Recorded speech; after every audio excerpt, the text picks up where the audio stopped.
வாங்க டேஸ்டியான முருங்கைக்கீரை பொரியல் என்னோட ஸ்டைலில் எப்படி செய்கிறதுன்னு பார்க்கலாம். ரெகுலராக சாப்பிட்டுட்டு இருந்தீங்கன்னா இம்யூனிட்டியும் பூஸ்ட் ஆகும், அயர்ன் டெஃபிஷியன்சி இல்லாமல் ரொம்ப ஆக்டிவாக இருப்பீங்க.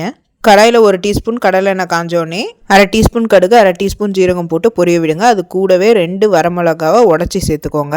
5 பூண்டை தட்டி சேர்த்துக்கோங்க.